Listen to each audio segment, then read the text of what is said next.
Sorry about that. You startled me. Come right on in. Thanks for joining me. Today, we're going to talk about a wonderful, wishful woman named Cinderella. However, before we begin though, please hit that like button and the subscribe button because you know you want to see more of this. Oh, but let me get some tea first. I'm quite parched, everyone.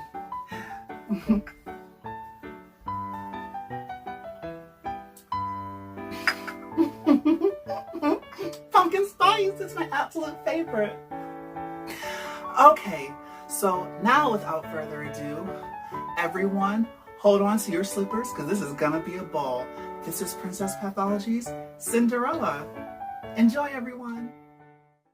Cinderella is an animated Disney film originally released back in 1950. During the post-war period, Walt Studio was at risk for foreclosure and shutting down permanently. Disney was on the chopping block and needed to desperately up the quality of their work. Luckily for them, Cinderella was that resounding success they needed and saved the company from near extinction. Not only did Cinderella the movie help save the studio, but the addition of merchandise significantly boosted interest in the film.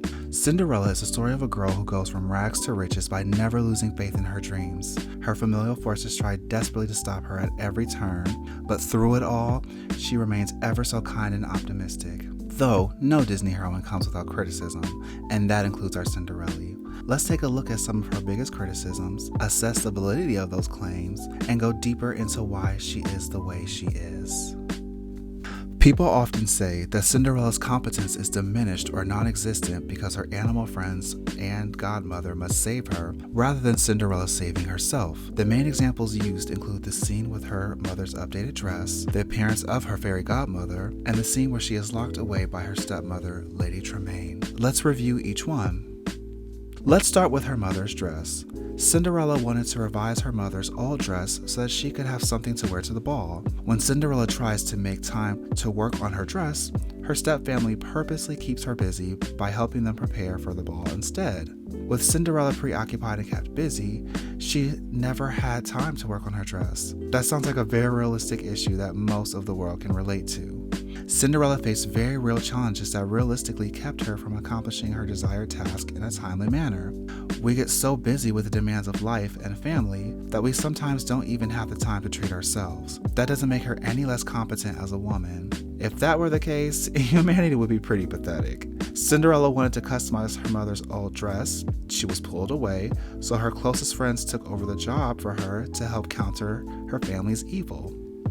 It's important to note that Cinderella did not ask for the help with the restoration of the dress. The animals took it upon themselves to help her and surprise her with it. She didn't beg, ask, or plead for their help. Let's also not forget that the mice put their lives in danger just to help her out. They're so grateful for this woman and her kindness that they face a malicious predator just to help her go to the ball. It's almost like they have a symbiotic relationship with Cinderella. Cinderella provides food, protection, shelter, friendship, and even clothing. The mice provide friendship and they help Cinderella out as she may need it, if it is within their power to do so. This exemplifies the power and value of healthy and reliable relationships. She was always good to the beings around her, and that is what paid off.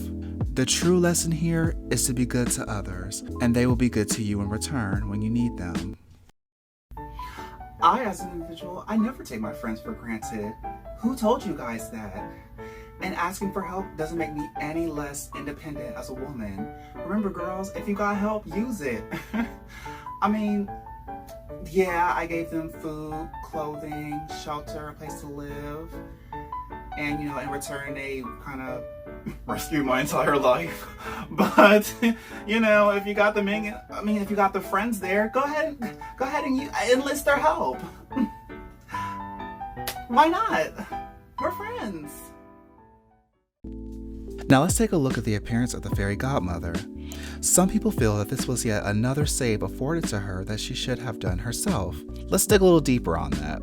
Cinderella had just previously been attacked by her stepfamily, where the very dress her animal friends worked so hard to alter for her was tattered and literally ripped apart.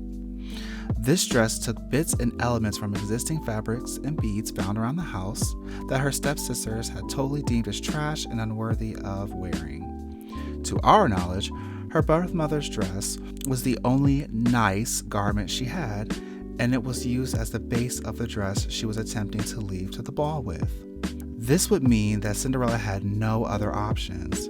I think many people ignore the fact that Cinderella was proactive when she first decided that she was going to create her dress on her own, rather than beg or lower her dignity by going to her stepfamily, who wouldn't have helped her even if she had gone to them. In fact, they fully expected her to have nothing to wear, but Cinderella proved them wrong. It wasn't that Cinderella couldn't help herself, it's just that whenever she tried to do for herself, her family was quick to shut her down so that she couldn't ever have a chance to win. But back to the fairy godmother. So after Cinderella's dress was destroyed, that took away the last bit of hope she had. At that point, her and her friends had literally done everything within their power to achieve Cinderella's dream. Cinderella had officially hit the proverbial wall. Realistically, what could she have done? I don't know about you, but I think it's perfectly normal to release and cry when you and even your closest friends have done everything within your power to reach your dreams and still fail. An amazing thing about Cinderella is that she never fully gave up faith. Even when she hit the wall, there was still an ounce of faith left in her. This is evidenced by the fairy godmother saying, "If you'd lost all your faith, I couldn't be here. And here I am." The fairy godmother is a symbol of hope and the arrival of a miracle. Cinderella's miracle just happens to take the form of a magical fairy godmother.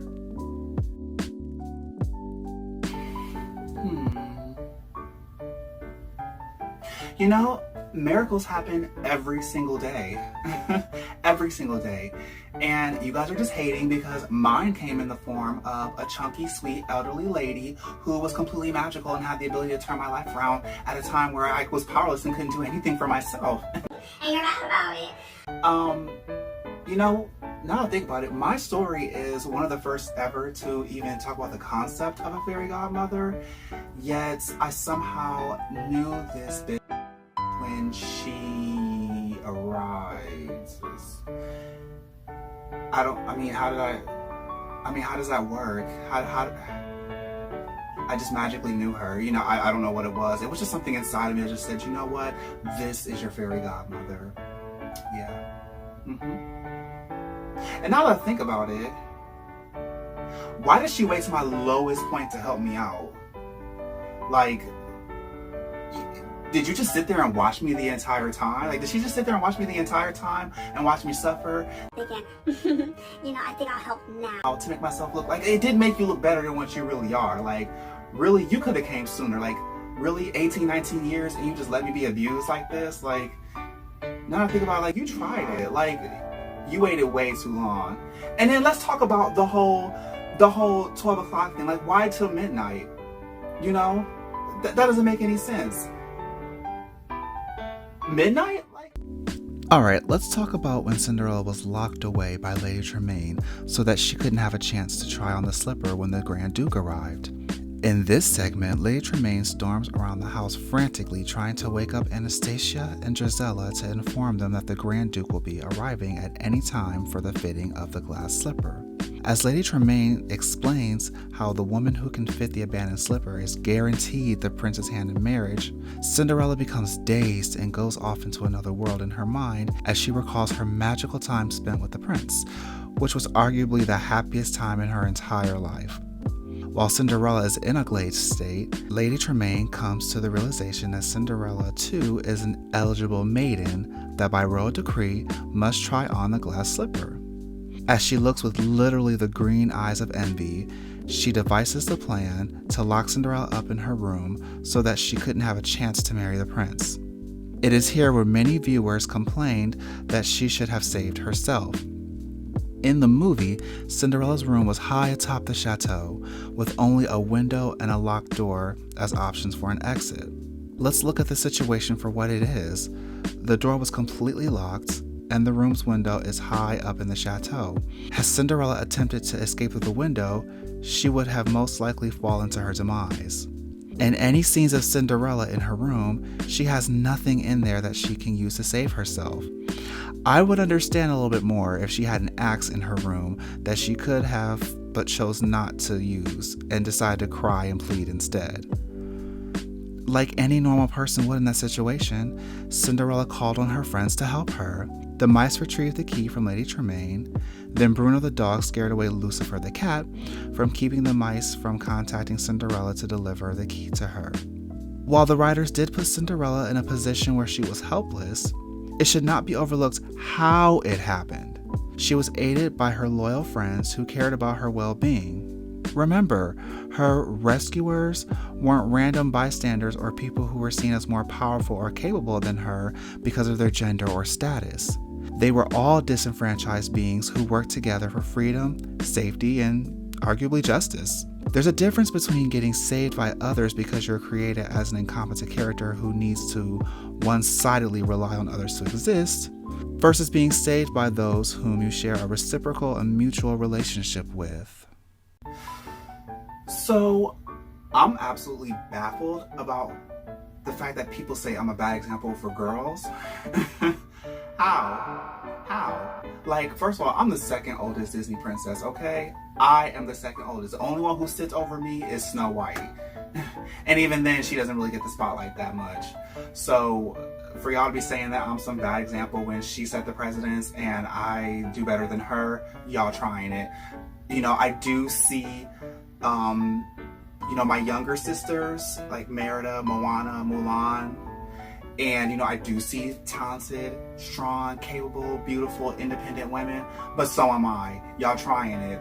I am too. That's just the bottom line. Just because I ask for help does not make me any less. And while we're on that topic, it seems to me that you guys don't understand what I've been through. See, if you knew what I've been through, you would realize my worth. You would realize my contributions. I talk to my therapist often, and my therapist is even surprised. They're like, You're so optimistic. You're so happy, like, for everything you've been through. Yeah, I know. But for some reason, it's invalidated because there's newer girls on the scene. So, their heroism, for some reason, invalidates mine. Like, what's that about? Like, make it make sense. For this part, I want to preface this by saying that this part touches on the topic of abuse. I will do my best to handle this part with respect, but I just wanted to give a trigger warning for anyone who may need it. We absolutely must talk about this in order to fully understand Cinderella's position. This movie depicts the abuse that Cinderella endured throughout her time in the chateau following her father's death. Even the movie boldly stated that her stepfamily abused her and forced her into becoming a servant in her own home. Let's start where I believe it began, her father's death. Cinderella was a loved and well cared for girl who lived with her father. Her father gave her every luxury he could. The one thing, though, he felt was missing was the presence of a mother figure since her birth mother passed away. So her father remarried to a single mother of two, Lady Tremaine. As time passed, her father fell ill and passed away, leaving the property and fortune in the hands of Tremaine and her daughters. This is important because if you think about it, all Cinderella had on her side was her father. I couldn't imagine how horrible it must be to lose the only other relative who loved you in a house full of wicked people. Tremaine never loved Cinderella. In fact, she was bitter and jealous over Cinderella's charm and beauty. In the film, we see Lady Tremaine's sick smirk reflecting how she took great satisfaction in Cinderella's grief over her father. This sets the stage for everything Cinderella experienced at the hands of her stepfamily. The financial, verbal, mental, and arguably physical abuses she endured all happened because there was no longer a buffer system, her father, to protect her. I see lots of people say, why didn't she just leave? Why did she choose to stay? Why didn't she fight back? The problem with those statements is that it undermines the severity of the very real challenges she faced and everything she had been through. It's so easy to say, why didn't she just leave? In a case like Cinderella's, she was trained from childhood to be a slave. When you go through trauma as a child, that trauma becomes part of your psyche and you learn to adjust to your surroundings as a means of survival. So of course, Cinderella isn't just going to run away from maltreatment. She's used to it. Let's remember that Cinderella is the one who suffered. She suffered through the death of 2 parents and daily mistreatment around the clock for years, from girlhood to womanhood. Hopefully now you understand why it wasn't so simple for her to just up and leave from an abusive situation. So, y'all got some nerve. Y'all got some nerve. And see, I heard that shady song talking about you don't want to be like Cinderella sitting in some dark, cold, crusty cellar. First of all, I lived up in the highest room in the chateau. Okay, I lived in the highest room in the chateau. I wasn't in some dust basement like y'all trying to put me in. Stop trying to damsel me. Stop trying to over damsel me. Okay? Anyway. Oh, and you know what? No, we need to cover this, because for those of you who are talking about like, oh, you know, she did all this for a man. Excuse me. No, actually, a man wasn't even in. Did you even watch my movie? Did you listen to my song? You know, every girl, every one of my sisters, we have a I wish, I want song. And in mine, I said that I just want my dreams to come true so I can be happy. Look, I have the receipts. You want me to pull up the song? Okay, because a dream is a wish my heart makes when I'm fast asleep. In dreams, I can lose my heartache. Whatever I wish for, I keep. Have faith in your dreams, and someday your rainbow will come smiling through. No matter how your heart is grieving, if you keep on believing, the dream that you wish will come true. What part of that talked about a man? See, y'all, you're shady. It's just that simple. You guys are shady. You're absolutely shady.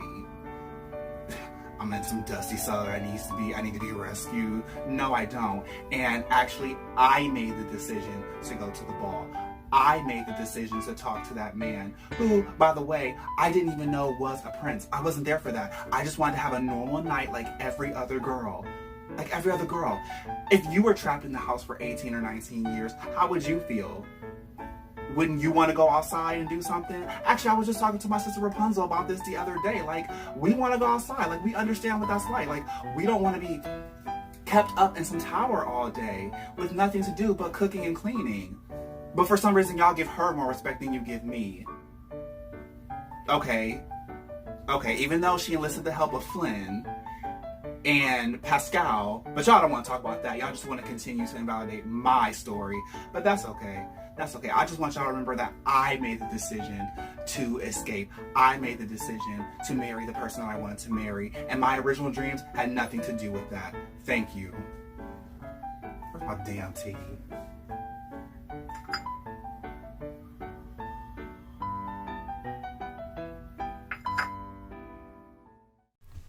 So I feel compelled to bring up this one scene in particular. This is the scene where Cinderella had her mother's dress violently ripped off of her. To be honest, it bothers me when some people say that she should have fought back against her sisters. It bothers me because getting physical with other people just isn't Cinderella's personality. Not only that, but I just established that she's been subject to maltreatment since childhood. For years, she was controlled and bullied with fear. Not every person is just able to have a moment of clarity and start fighting back the way people think they should. I dealt with bullies as a kid. I understand what it's like to have been told that I should have fought back harder so that I wouldn't suffer.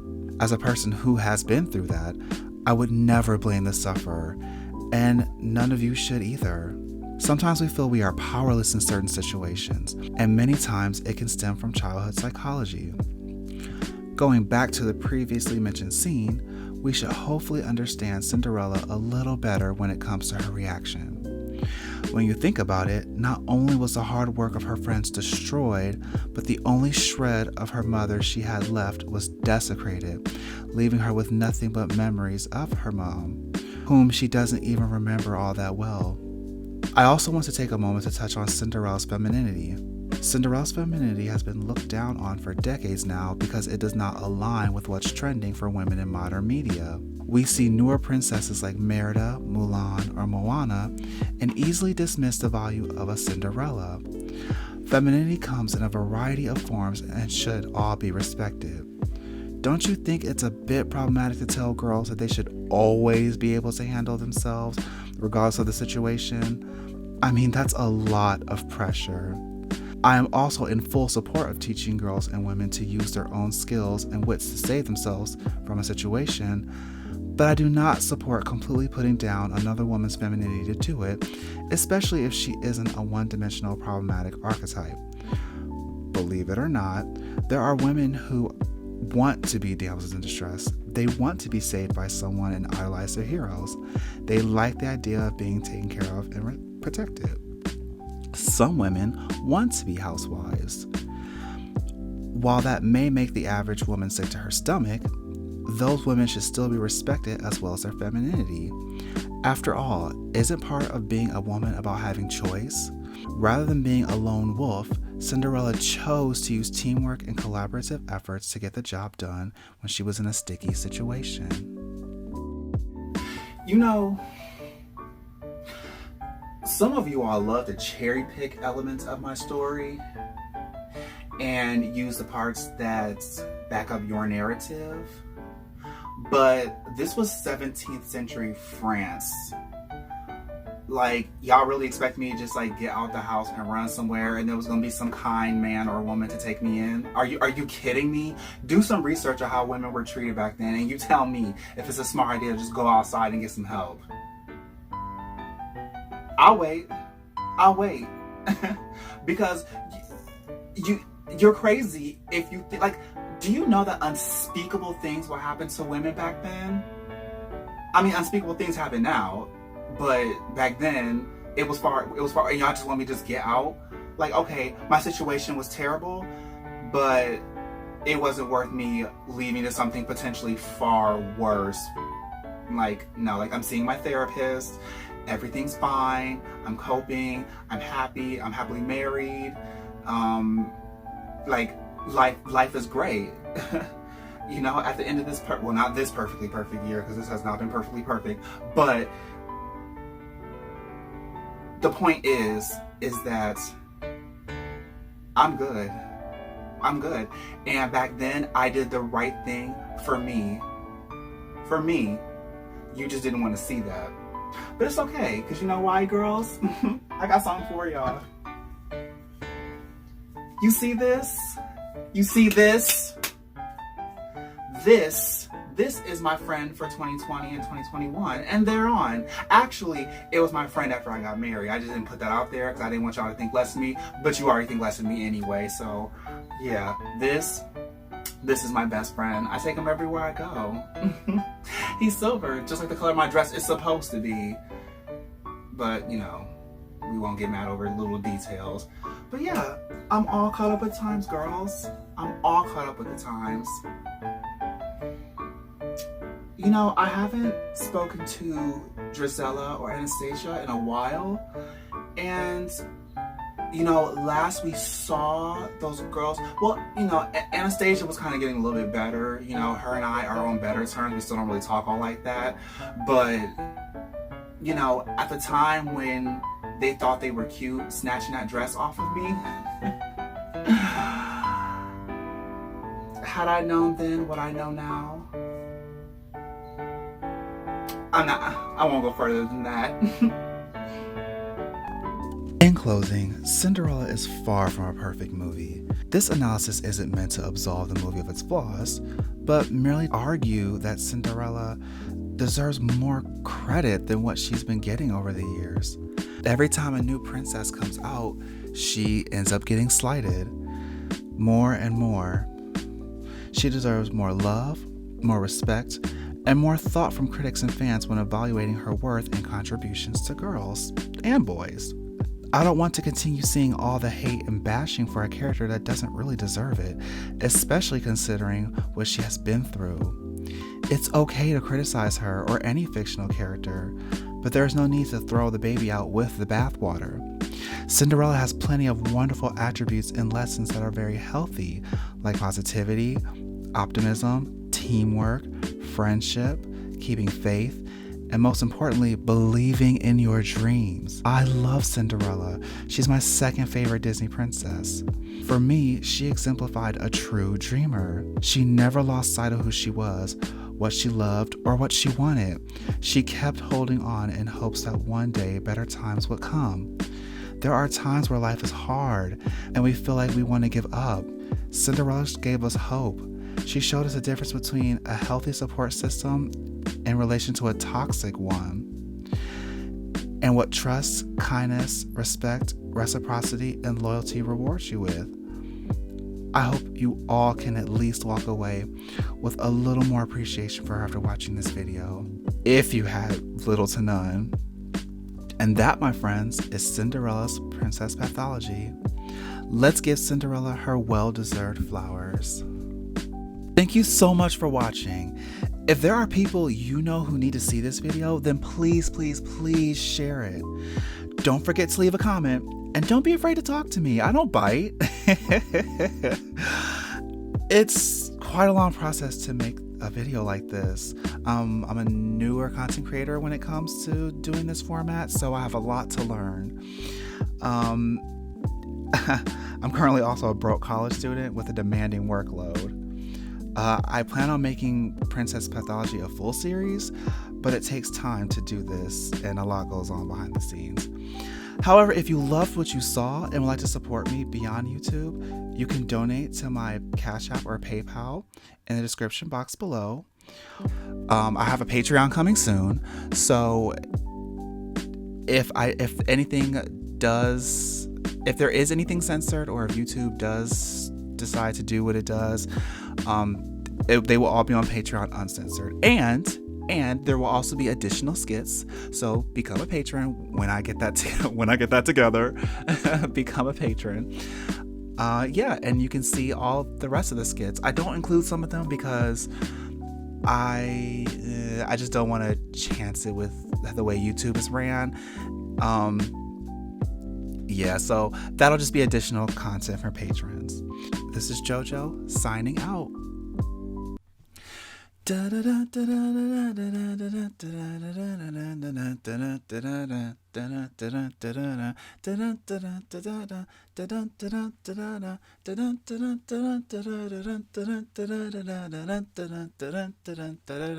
Woo! Okay, I'm gone for real, guys.